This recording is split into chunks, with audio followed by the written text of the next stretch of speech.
बिस्मिल्लाहिर्रहमानिर्रहीम अस्सलाम वालेकुम। यूटीवी ग्लोबल के नाज़रीन, मैं हूं आपका मेज़बान मानुल्लाह कायम खानी। उम्मीद करता हूं कि आप सब खैर आफियत से होंगे। नाज़रीन, इस वक्त फ़लस्तीन की अगर बात की जाए तो जुल्म बर्बरियत इसराइल की तरफ से जो जारी है, एक तरफ गज़ा की पट्टी के ऊपर, और उसके अलावा हमास की बात की जाए, हमास के अलावा बात की जाए, रफ़ा की बात की जाए, इसराइल ने कोई कसर नहीं छोड़ी है इस वक्त। मजीद आज की क्या अपडेट्स है, हमारे साथ मियां खुर्रम साहब मौजूद हैं, वो बताते हैं। जी अस्सलाम वालेकुम। जी वालेकुम सलाम। कैसे हैं मियां साहब? अल्हम्दुलिल्लाह। मियां साहब, क्या अपडेट्स हैं इस वक्त फ़लस्तीन और गज़ा की पट्टी को लेकर? देखें जी, आज जंग का 250वां दिन है और 8 माह से ज़्यादा इस जंग को हो चुके हैं। 7 अक्टूबर से शुरू होने वाली जंग है, उसमें अगर देखा जाए तो अब तक जो फ़लस्तीनी शहीद हुए हैं और जो मासूम फ़लस्तीनी, मैं इसलिए कहूँगा कि उसमें छोटे छोटे मासूम बच्चे थे यार, 15,000 से ज़्यादा तो ख़वातीन और बच्चे हैं। अभी 2 दिन पहले अल नसीरात कैंप में क्या हुआ? अल नसीरात कैंप में जो जुल्म बर्बरियत की इंतहा की, और सिर्फ ये उसने एक छोटा सा इल्ज़ाम ये लगाया कि यहाँ पर हमास का कंपाउंड है। यार, आपने इस चक्कर में इसराइल ने एक तरफ जंग बंदी की बात करते हो, एक तरफ अमेरिका जो उस मुसवदे पर उसको मंजूर करवा लिया गया सलामती कौंसिल से, और ये आप कहते हो कि जंग बंदी होनी चाहिए। जंग बंदी के नाम पर तुम लोगों ने 287 अफराद फ़लस्तीनी यानी कि वो शहीद कर दिए और 600 से ज़्यादा ज़ख्मी कर दिए। ये सिर्फ नसीरात कैंप की बात हो रही है। पिछले अगर आप देखें तो आपने आल आइज़ ऑन रफ़ा वाला वो देखा, एक मामला चला रफ़ा में, इतना जुल्म बर्बरियत की इंतहा कि तुम गोले टैंक सब कुछ लेकर पहुंच गए हो। शर्म नहीं आती कि अपने मासूम लोगों पर गोले बरसा रहे हो, मिसाइल से हमले कर रहे हो, और फिर जंगी तैयारे लेकर पहुंच गए हो, बख्तरबंद गाड़ियां सिर्फ नहाते मुसलमानों पर। ये सारी चीज़ें तुम्हें मुसलमानों पर नज़र आती है। 37,084 फ़लस्तीनी शहीद हो चुके हैं जी, टोटल 84,494 जो फ़लस्तीनी ज़ख्मी हो चुके हैं 24 घंटों में। अगर आपने नसीरात कैंप और दूसरे जो गज़ा में हमलों की बात की जाए, जिसमें फ़लस्तीनियों की तादाद है वो 350 से ज़्यादा हो चुकी है। सिर्फ अल नसीरात में 283 फ़लस्तीनी जो शहीद हुए हैं। अच्छा जी, यमन के हवाले से क्या अपडेट्स हैं? अभी यमन के ऊपर सुना है यमन ने पहले इसराइल के ऊपर हमला किया, इसराइल की कुछ चौकियों को टारगेट किया। और देखें, मज़े की बात क्या है मियाँ साहब, देखें कि इसराइल के पास जो टेक्नोलॉजी है, ये बड़ा दावा करते थे, जो यमन के पास टेक्नोलॉजी है, लेबनान के पास टेक्नोलॉजी है। लेबनान ने जो हमला किया, लेबनान के मुजाहिदीन हिजबुल्लाह ने, आप मुझे ये बताएं कि इनके पास, ये जिन लोगों को कहते थे कि यार भाई ये तो सेहरा में रहने वाले सेहरा नशीन है, ये तो दरवेश लोग हैं, इनके पास तो 2 वक्त की रोटी नहीं होती, तो इनके पास टेक्नोलॉजी कहाँ से आ गई, इनके पास उनसे अच्छी टेक्नोलॉजी कहाँ से आ गई, ये सोचने पे इस वक्त मजबूर हो चुके हैं। देखिए, यमन के हौसी जो है ना, इस वक्त मैं कहता हूँ कि 57 इस्लामी ममालिक से बहुत बेहतर है। जज्बा ईमानी से ये लड़ रहे हैं और अपने मुसलमान, सिर्फ इनकी एक लुबनान की हिजबुल्लाह की बात कर लें, यमन के हुसियों की बात कर लें, ये एक ही वजह बता रहे हैं कि हमारा कोई जाती मफाद नहीं है, हम अपने लिए नहीं लड़ रहे। ये गजा में जो कुछ हुआ है ना, उसके जवाब में हम ये जवाबी कार्रवाई करवा रहे हैं। मिसाइल बना दिया इन्होंने। बिल्कुल जी, फ़लस्तीन मिसाइल बना दिया, और यमन के हुसियों ने इसराइल और अमेरिकी जासूसी नेटवर्क के अरकान को गिरफ्तार कर लिया है। अच्छा, उसको पकड़ लिया है यमन से।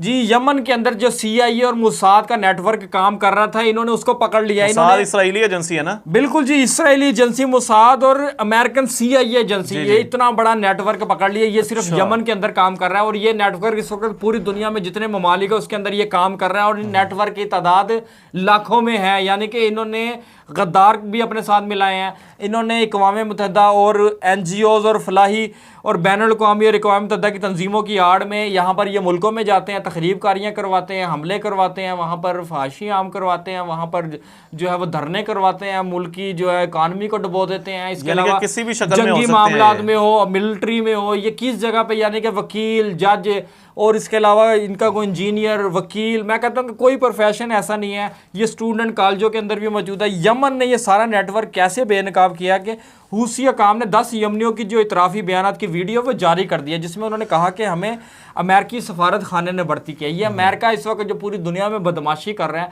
अमेरिका जो है पूरी दुनिया का अमन ख़राब कर रहा है। ये रूस ने ऐसा नहीं कह दिया कि ये अमेरिका इस वक्त बदमाश बना हुआ है। रूस और चाइना ये कहता है कि अमेरिका सारी दुनिया में, सारी दुनिया का अमन ख़राब करने का जिम्मेदार है, ये इतना बड़ा ये बदमाश है। और रूस ने कहा कि इसकी अकल मैं ठिकाने लगाऊंगा, चाइना ने कहा है कि इसकी अकल हम ठिकाने लगाएंगे अगर ये ताइवान जंग में आता है, रूस कहता है अगर ये यूक्रेन जंग में आता है।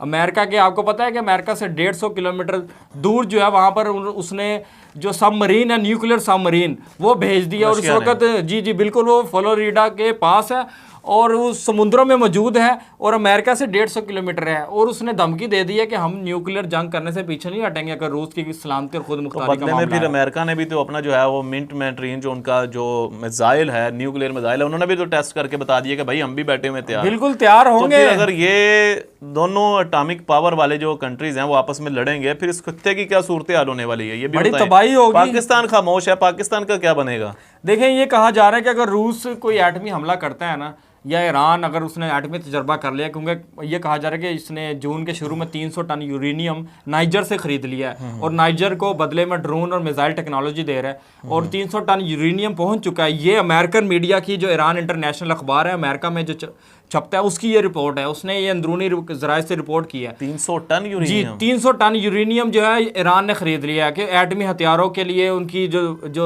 तामीर के लिए ये इस्तेमाल किया जाएगा। यानी कि एटमी हमले जो 6 प्रेजेंटर, मैंने बताया कि जो प्रेसिडेंट के लिए जो 6 उम्मीदवार उन्होंने सिलेक्ट किए ना ईरान ने, ये 28 जून को फैसला हो जाएगा। उसके बाद पूरी दुनिया का फैसला हो जाएगा कि कौन सा जो उम्मीदवार आ रहा है, और फिर ये सदारती इंतखाबात के बाद सारी चीज़ें तय हो जाएगी। बहरहाल जी, अगर रूस न्यूक्लियर हमला करते हैं ना, आपने बताया कितनी तबाही होगी।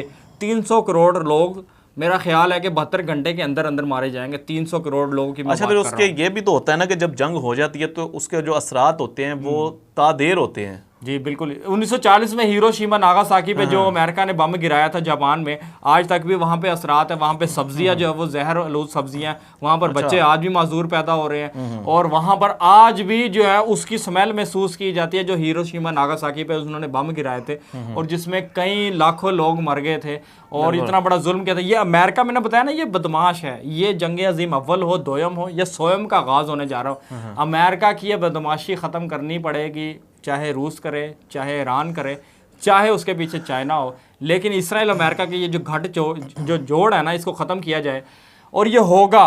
अमेरिका खुद माफ़ी मांग रहा है हमास के आगे। वो देखे ना, ढेर हो गया हमास के आगे, उसने घुटने टेक दिया। हमास से कह रहा है कि जंग बंदी पर अमल दरामद के लिए। हमास से भी कह रहा है। दूसरी तरफ आप देखें कि यमनियों ने एक और, आपको मैं रात की न्यूज़ दे रहा हूँ कि यमनियों ने एक और ड्रोन जो है उनका उतार लिया हुआ है जी।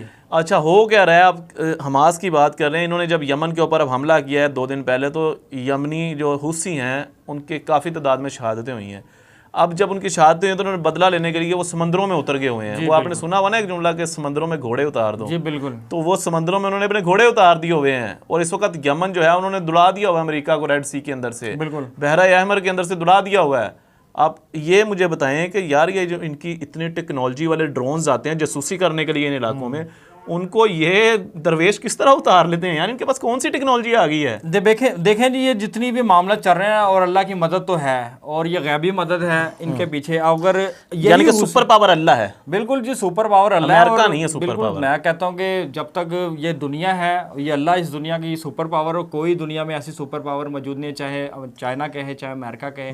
और जो अल्लाह जो है तरकीब करता है, जो अल्लाह मंसूबे करता है, वो सबसे बेहतर जी तरकीब करने वाला है। बहरहाल जी, अगर आप इसमें देखें, और ये मैं आपको बता दूं कि इस टेक्नोलॉजी ये इनके पास आ कैसे रही है। ये ईरान दे रहा है इनको टेक्नोलॉजी, और ईरान कहाँ से ले रहा है? ईरान रूस से ले रहा है। रूस, चाइना, ये सारे उनके पीछे हैं ईरान। और ये दोनों ममालिक चाहते हैं कि इस खिते में जो मिडल ईस्ट में जो तबाही की है ना अमेरिका इसराइल ने, इसके पीछे जो है जो जितने भी ममालिक है, चाहे उसमें नेटो की फोर्सेस हो, इनको ख़त्म करने के लिए अब ईरान को बहादुर किया जाए, ईरान को जो है ये टेक्नोलॉजी दी जाए। ईरान फिर आगे इनको दे रहा है। ईरान अब ये बराह रास्त उसने ये भी कह दिया कि 2.5 लाख जंगजू तैयार है। अगर इसराइल लुबनान के साथ जंग करता है तो ये 2.5 लाख जंगजू कैसे आएंगे? ये देखें ना, शाम से आएंगे, इराक से आएंगे, ईरान से आएंगे, और फिर उसके बाद लुबनान शामिल होगा, यमन से भी जंगजू आएंगे। रेड सी की जो तबाही मैंने देखी है ना उसमें अमेरिका की, जो 26 अरब डॉलर का एयरक्राफ्ट कैरियर हो और 10 अरब डॉलर का एयरक्राफ्ट कैरियर हो, ये तबाह किया है। और भी बहुत सारे शिप्स अब मेरा ख्याल भी थे। अब देखें, यहाँ पर मैं आपको बताता चलूं कि एंडिंग करते हैं। यहाँ से अब इनका कोई जहाज नहीं गुजर सकता इसराइल जाने के लिए। यमन ने वो बंदरगाह कह रहे हैं गुजर नहीं सकता। आप लास्ट में आपको ये बता दूं कि ये तो मियाँ साहब तो कह रहे हैं उनका जहाज गुजर नहीं सकता। वो भाई यहाँ से जहाज रेड सी से ले गए हैं मुस्लिम कंट्रीज के पोर्ट्स पे, कि भाई अगर हम गए यमन वाली साइड पे तो उन्होंने तो हमारे जहाज तबाह कर देने हैं। बिल्कुल 8 से 10 एयरक्राफ्ट कैरियर है अमेरिका के पास, जिसमें से 2 उन्होंने तबाह कर दिए हुए हैं। तो ये तमाम लेटेस्ट अपडेट्स थी जो हमने आप सबके सामने पेश की। अपना बहुत सारा ख्याल रखिएगा। अपने मेज़बान अमानुल्लाह कायम खानी को और मियाँ खुर्रम साहब को दीजिएगा इजाज़त। अल्लाह निगहबान।